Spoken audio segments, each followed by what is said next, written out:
नमस्कार। Just Jobs की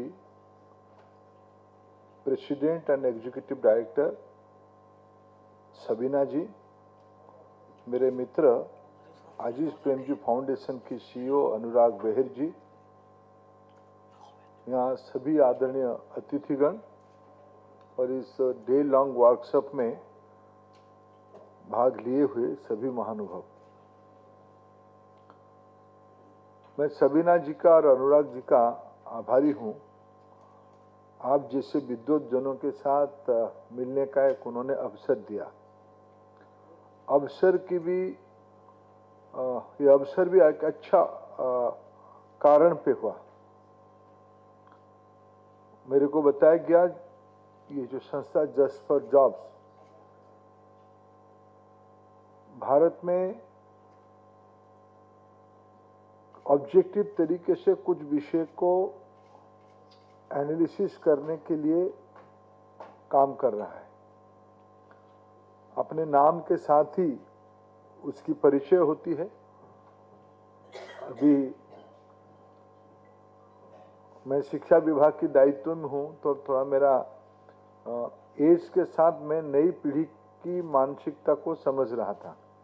मैं जब यहाँ बैठा, पैनलिस्ट को ग्रिल करने वाले जो प्रश्न करता था, मैं बाद में उसके साथ चाय पीना चाहूंगा। कौन पूछ रहे थे?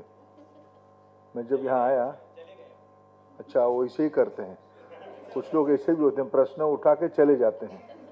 वो भी एक पीढ़ी है जो impatience to have the answer. चलो ये भी डेमोक्रेसी में ये भी अच्छी बात है। कुछ लोगों की दायित्व होता है प्रश्न खड़ा करके चले जाना, लेकिन ऐसे एक ओकेजन पे हम लोग मिले हैं और उसकी अपने अपने नाम पे ही सेंटर फॉर जेंडर एनालिसिस और स्पेसिफिक जॉब्स फॉर जॉब से जेंडर एनालिसिस तक, ये अपने आप में एक बहुत वक्तव्य देने वाले एक बिग स्टेटमेंट। और हम जब 21वीं सेंचुरी की प्रारंभिक दिनों में एकत्रित हुए हैं, और मैं आप लोगों को कुछ मिनट्स के अंदर, जो कहीं भी जाओ थोड़ा प्रारंभिक 5-7 मिनट में माहौल पता चल जाता है। ये गैदरिंग सीरियस है, कैजुअल है, इवेंट के नाम पे इवेंट हो रहा है, ये सब पता ही चल जाता है। मैं थोड़ा पता कर भी सकता हूँ और मैं आपके चेहरा पढ़ के कह सकता हूँ आप लोग सीरियस हो और दिन भर के बाद थके नहीं हो। और उस विषय पे एक आज आपने आपकी इंस्टीट्यूशन की, आपके ऑर्गेनाइजेशन की और आपकी सबकी प्रोफेशनल लाइफ में एक नई आयाम के साथ, ऐसा नहीं कि जेंडर एनालिसिस नहीं हुई होगी, सभी डॉक्यूमेंट्स में जेंडर की एक आज के दिनों में प्रायोरिटी बनी एक विषय है। आज के दिनों में नहीं, सभी समय में हमारी सभ्यता में वुमेन के बारे में, गर्ल्स के बारे में, महिलाओं के बारे में भाषा ही शायद अलग अलग हो, लेकिन इस विषय में प्रायोरिटी में चर्चा हुई है।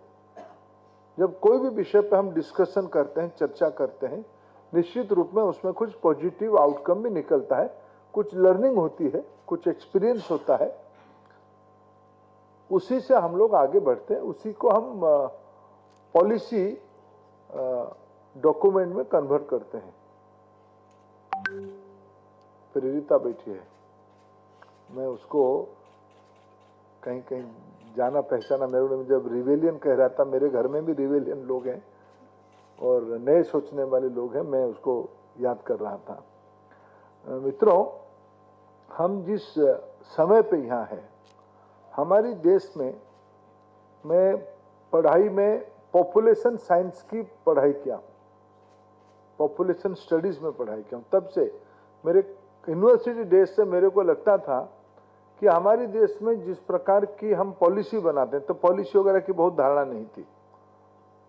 वो जैसे लड़की हमको अभी पैनल को पूछ रहा था, 1 2 3 4 5 8 और उसकी जो आंसर भी आप लोगों ने बड़े चतुराई के साथ दिया, सारे चीज पॉलिसी में हम अकोमोडेट कर सकते हैं। ये पॉलिसी वे फॉरवर्ड में निकल सकता है। ये एक सही ट्रेंड है। तब से मेरे मन में एक विषय आता था, तब पॉलिसी के बारे में धारणा नहीं था। किसी भी विषय को स्पष्टता बढ़ानी है, क्लैरिटी बढ़ानी है, you must have the facts, you must have the right assessment, right analysis.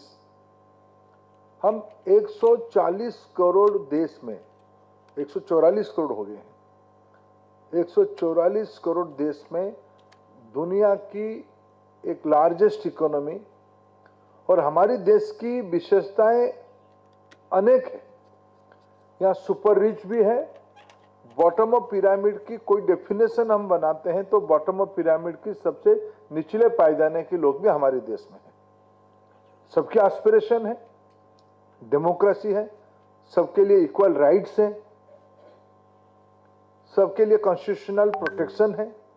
Policy हम सेगमेंट वाइज नहीं बनाते हैं, बनाते हुए बाकी इंप्लीमेंटेशन करते हुए कैसे उसकी इंप्लीमेंटेशन उसकी चैलेंजेस आ जाते हैं। लेकिन जब हम कुछ चीजों को हम फ्रेमवर्क करते हैं, हम फॉर ऑल बनाते हैं, सबके लिए बनाते हैं। जब इतने बड़े कैनवास के ऊपर हम काम करते हैं, तब हमें सही तथ्यों के ऊपर अगर हम इसकी योजना नहीं बनाएंगे, प्लानिंग नहीं करेंगे, तो कहीं ना कहीं इसकी कुछ समय आगे चलने के बाद हमको ध्यान में आता है कि भाई ये तो कुछ गड़बड़ी हो गई, facts were not accurate, proper था, जिसके कारण जो हमको करना चाहिए हम नहीं कर पाए। इसलिए कभी कभी मैं सोचता हूं क्या ये सरकारों की काम होनी चाहिए क्या?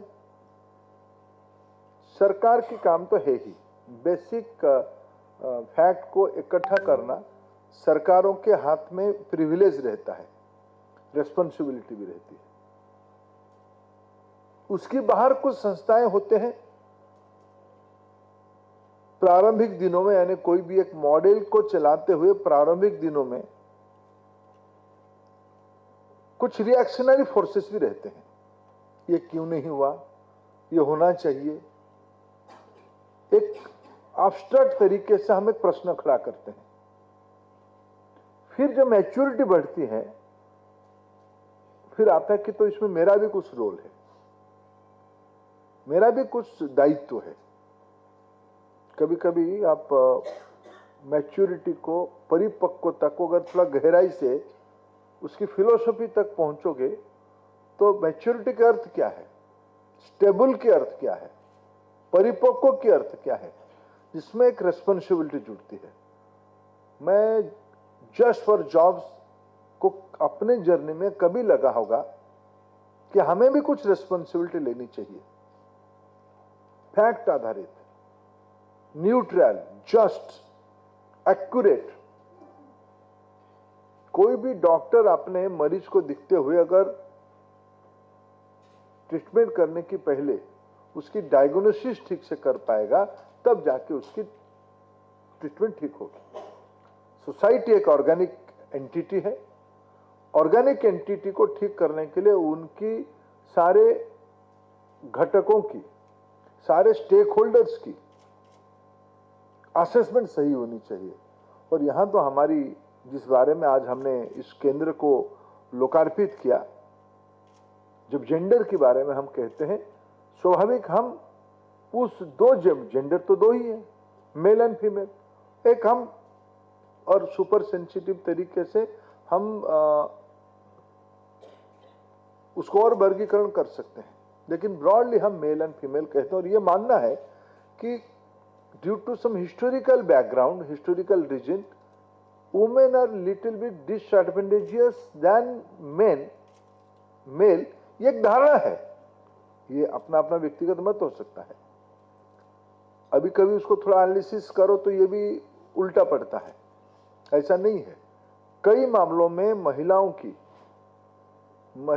की ग्रास्पिंग पावर, महिलाओं की एनालिसिस करने की ताकत, महिलाओं की जुडिशियस होने की ताकत, महिलाओं की ऑनेस्ट होने की ताकत, महिलाओं की लेबोरियस होने की नेचर, ये इनकम बायोलॉजिकली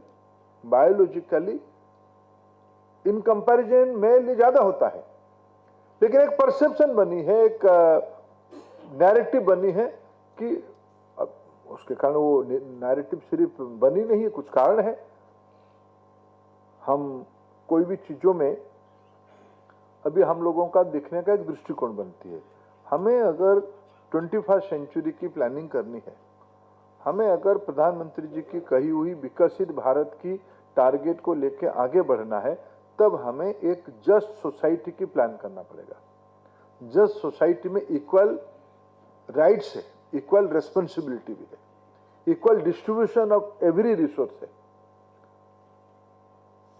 तब जाके एक वेलफेयर सोसाइटी अपने दायित्व को पूरा कर पाएगी। सरकारों की उसमें भूमिका है, सोशल ऑर्गेनाइजेशंस की एंड प्रोफेशनल बॉडीज की भी अपनी भूमिका है।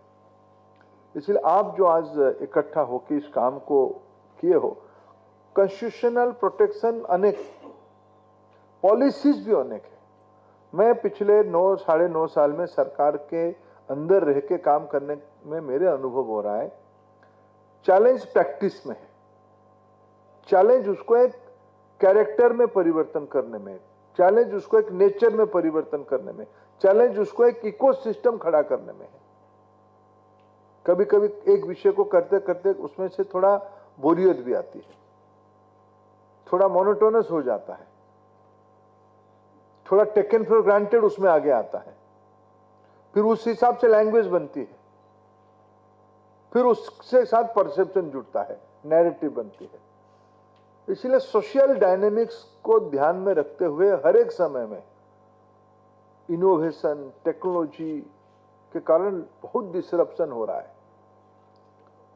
अगर हम कोरोना को एक टर्निंग पॉइंट हिसाब करते हैं, कोरोना ने दुनिया और भारत दोनों को कंपैरिजन करो, कई मामले में हम बच गए। बचने का एक प्रमुख अगर एनालिसिस करोगे तो उसमें महिलाओं की रोल ज्यादा है। उस समय में दुनिया में कोई घर नहीं होगा जिस घर में चिंता नहीं होगा कि आने वाले दिनों में क्या होगा। ये प्रश्न सुपर रिच की घर में भी आई थी, बॉटम ऑफ द पिरामिड में रहने वाले व्यक्ति के घर में भी आई थी, आगे क्या होगा। ऐसे कुछ समय अप्रैल महीने में 2020 में सबके मन में आई, मार्च अप्रैल में, कि आगे क्या होगा। उस बैकग्राउंड से हम बाहर के आ रहे हैं, दुनिया बाहर के आ रही है। उस समय में हमें खुद को जब थोड़ा माइक्रो एरिया में एनालिसिस करते हैं, हम उसको सरवाइव कैसे किए, हमारी जॉब की नेचर कैसे बदला है, हमारी सोशल बिहेवियर कैसे बदली है, हमारी कामकाज के तरीके कैसे बदले हैं। 5 साल पहले व्हाट्सएप के अंदर बात करना, कॉन्फ्रेंस कॉल करना ऑनलाइन, ये किसी की कल्पना में नहीं था। आज हम सभी लोग दिन में 1-2 बार वीडियो कॉन्फ्रेंस किसी भी फॉर्म पे कर ही लेते हैं। इतने छोटे इनिशिएटिव में देखिए उसकी इकोनॉमिक इंपैक्ट देखिए, सोशल इंपैक्ट देखिए, लाभ भी है नुकसान भी है। प्रत्यक्ष से मिलकर बात करने में जो कॉन्फिडेंस, जो कन्विक्शन बनती है, शायद वो टेक्नोलॉजी पे नहीं होती है, लेकिन सुविधा देखिए, उसके लिए एक छोटी सी मीटिंग करने के लिए कितने समय जाता था, कितने रिसोर्स जाता था, वो हो जाती है। इसलिए कोई भी चीज करो तो उसको प्रोस कॉन दोनों प्रकार की रहती है। ये सारे अनुभवों में इन दिनों में, और ये भी एक, मैंने जैसे कहा कि मेरे दृष्टिकोण है कि सारे पिछले 3-4 साल की क्राइसिस को दुनिया की महिलाओं ने संभाल लिया। और भी एक एनालिसिस सकता है कि शायद इस समय में सबसे किसी की खराब अवस्था हुई है तो महिलाओं की हुई है। पुरुष तो बाहर पहले थे, घरों में नहीं आते थे, इसीलिए महिला अपना स्वतंत्रता के साथ रहती थी। अभी घर में रहे तो जिनको जो काम उनको आता नहीं था तो भी वो महिलाओं की कामों में हाथ लगा दिए, इंटरफेयर किए, तो उसमें से 4 नई चीज आई, कई चीज हुई, डोमेस्टिक सिचुएशन से लेके बाहर की दुनिया तक। और ये आने वाले दिनों में और होगा। पढ़ाई में महिलाओं की संख्या अच्छी खासी है, ये हम मानते हैं, लेकिन इन दिनों में मेरे पास एक तथ्य आया किसी पेपर ने मेरे को समझाया गया कि इन दिनों में अगर विशेष करके जो लोग डिसएडवांटेज है, SC, ST, OBC, माइनॉरिटी, इन्हीं 4-5 वर्गों को अगर जिसको हम डिप्राइव्ड ग्रुप कहा जाएगा या वंचित वर्ग कहा जाएगा, इन्हीं के अंदर महिलाओं की शिक्षा को मैं देखता हूं। पिछले 7-8 सालों में इन्हीं वर्गों में महिलाओं की पढ़ने की स्वभाव, पढ़ने की टेंडेंसी बढ़ी है, क्वांटम जंप हुई है। इसकी इंपैक्ट भी आएगा, एम्पावरमेंट के साथ इसकी बात जुड़ी हुई है। आखिर सरकार किसी की भी, सरकार मेरी है, लेकिन सरकार किसी की भी रहो, आज तो हमको वुमेन रिजर्वेशन बिल को पारित करना ही पड़ा। मैं इसको सिर्फ एक पॉलिटिकल एंगल से नहीं दिखता हूं, मैं उसको 21st सेंचुरी में जो इमर्जिंग एम्पावरमेंट की प्रेशर डेवलप हुआ सोसाइटी में, अभी सब तो MP MLA नहीं होंगे, मैं टेक्नोलॉजी कैसे एम्पावर, मैं हर एक सप्ताह में देश की किसी ना किसी इलाका में, गांव में चले जाता हूं, जाना ही पड़ता है हम लोगों की कामों में। मैं ऑब्जर्व करता हूं एक चीज, जब मैं गांव में जाता हूं या छोटे कस्बे में घूमता हूं, लोग खड़े रहते हैं, छत के ऊपर से खड़े रहते हैं, साइड में खड़े रहते हैं, यार हम कहीं पहुंचे तो कुछ लोग मिलके दिखते हैं। मैं उसमें मार्क करता हूं, एक ग्रुप उसका वीडियो करता है, जो एक्टिविटीज उस समय में होता है उसकी वीडियो करता है। वीडियो करने वाले कौन है? वीडियो करने वाले 2-5 प्रोफेशनल फोटोग्राफर या उस प्रकार की लोग, और ज्यादातर बाकी लोग हैं लड़कियां और महिला। मेरा एक अभ्यास है, पिछले 2-3 सालों में मैं जाके उनके पास थोड़ा पूछा हूं, आप क्या कर रहे हो? यानी वीडियो बना रहे हैं, क्या करोगे उसको? नहीं, हम फेसबुक में डालेंगे। ये अमूमन मैं देश के किसी भी इलाका में जाऊं, एक आंसर मेरे को मिली है। मैंने अभी अनुराग जी की एक आर्टिकल पढ़ रहा था इसी संबंध में, लड़कियों की पढ़ाई के बारे में, वो भी कोट किए हैं, देश में किसी भी इलाका में जाओ उत्तर एक ही है, लड़कियों के अंदर, महिलाओं के अंदर एक छलांग लगाने के माहौल बन चुका है। स्टेम में लड़कियों की रुचि बढ़ रही है। पहले लड़कियां कहां, हमारी धारणा क्या था, क्या पढ़ेंगे, ह्यूमैनिटीज पढ़ेंगे, ये बदल रहा है। इसरो में इस बार जब कम्युनिटी को हमने देखा, चंद्रयान 3 के बाद ज्यादातर महिलाएं थे। इसलिए सीरियस इलाका में गवर्नेंस के, आपने यहां लिखा है कि empowering women through better governance, इसकी कोई शॉर्टकट नहीं है। और मैं उल्टा मानता हूं, उस गवर्नेंस में महिलाओं की पार्टिसिपेशन सोशल चर्निंग के कारण बढ़ चुका है और ये अनस्टॉपेबल है। हम थोड़ा हाथ लगाएंगे, थोड़ा और नज करेंगे तो ये मल्टीफोल्ड हो जाएगा, ये इंक्रीमेंटल ना होके एक्सपोनेंशियल हो जाएगा। ये सारे करने के लिए you have to have the accurate strategy. To have accurate strategy, proper strategy, you must have right data, right figures, right situation analysis. I think JobServe is doing wonderful thing by creating a separate initiative in the name of gender analysis. My best wishes are there with you, Shabina जी। आप निश्चित रूप में उसमें सफल होंगे और 21वीं सदी में और G20 की प्लेटफॉर्म में प्रधानमंत्री जी ने कहा, हम दुनिया को वुमेन लेड डेवलपमेंट की ओर ले जाएंगे। अब ये जो बच्चियां हमारी ये जो प्रश्न उठाते हैं ना, ये हमको क्यों नहीं मिला, क्यों नहीं मिला, क्यों नहीं मिला, ये मैं कोई पॉलिटिकल यहाँ कोई मैं नहीं जानता हूँ आप मेरे को वोट देंगे कि नहीं देंगे, इसकी कंपल्सन भी मेरे पास नहीं है। डेमोक्रेसी है, जिसको वोट दे। लेकिन मैं एक चीज कह के जा रहा हूं आपके पास, हम 5-10 साल के बाद कभी मिलेंगे, आप देखना भारत में नहीं दुनिया में महिलाओं की एम्पावरमेंट की स्थान सबसे ज्यादा कहीं होगा तो हमारे देश में होगा, भारत में ही होगा। और ये सही मायने में women lead development, women lead development के कारण ही होगा। महिला सारे फ्रंट में ऑर्गेनाइज हो रहे हैं। डिजिटल पब्लिक इंफ्रास्ट्रक्चर की सबसे कोई ज्यादा बेनिफिशियरी है तो महिला है। एसडीजी को अगर कोई सबसे ज्यादा कंट्रीब्यूट कर रहा है, महिला कर रहा है।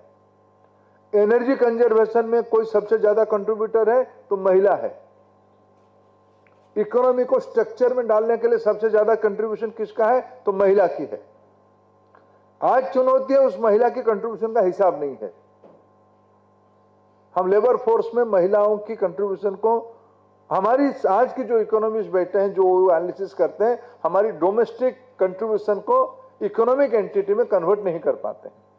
ये बहुत दिन रुकने वाला नहीं है। मैं उन मित्रों को कभी मिलता हूं, मैं आप रुकवा नहीं पाओगे, आपकी पैराडिम शिफ्ट करना पड़ेगा, आपके सारे कागज को बंद करना पड़ेगा, आपको नया मॉडल लेना पड़ेगा, जिसमें भारतीय विचार व्यवस्था में आप इसको वेस्टर्न मॉडल में टेबल बना के भारत की महिला फोर्स की रेस्पॉन्सिबिलिटी। देखिए, हम गांव में क्यों किसी भी व्यक्ति को 3 चीजों में बुलाते हैं, मां, बहन, पत्नी, तो 3 हुआ, बेटी हुआ, 3-4 इसने अपने हुए, बाकी सबको हम क्या बुलाते हैं? किसी को मौसी बुलाते हैं, किसी को काकी बुलाते हैं, किसी को फूफा बुलाते हैं, किसी को बहन बुलाते हैं, किसी को ताई बुलाते हैं। क्या विश्व की कोई सोशल मॉडल में इस प्रकार की इंटरकनेक्टेडनेस है क्या? हमारी सिविलाइजेशन में इंटरकनेक्टेडनेस है। इसलिए हमें अभी 21वीं सदी में, मैं इसलिए इस प्रकार के इंस्टीट्यूशंस को आता हूं, एक मोह पे आता हूं। हमें अपना एक मॉडल डेवलप करना पड़ेगा। भारतीयता को भारतीय जीवन व्यवस्था में, मेरे को अनुराग जी ने कहा कि आपको चलना है, मैंने 2 मिनट सोचा नहीं कि मैं कहां जा रहा हूं। ये इंटरकनेक्टेडनेस है कि I have my own believe and faith on my dear friend Anurag ji. ये दुनिया में और कहीं नहीं है। ये सिर्फ मेरा और अनुराग की विषय नहीं है, ये सभी के साथ विषय है। हम इतने जुड़े हैं आपस में, रिश्तेदारी हमारी इतनी बड़ी है। हम इसको हम कभी कहते हैं वसुधैव कुटुंबकम, ये नारा है क्या? ये संस्कृत की 2 शब्द है क्या? ये हमारे लाइफस्टाइल है। संवेदनशीलता हमारी चरित्र में है।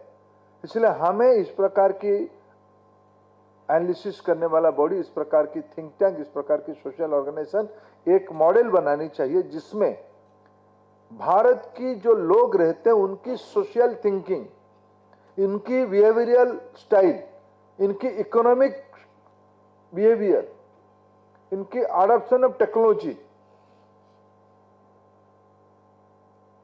ये सारे को क्वांटिफाई करके इसको डाटा एनालिटिक्स करना पड़ेगा। इसी की डाटा माइनिंग करने से दुनिया में जो नई मॉडल आएगा ना, new order will come from India. इसी विश्वास के साथ हम काम करिए।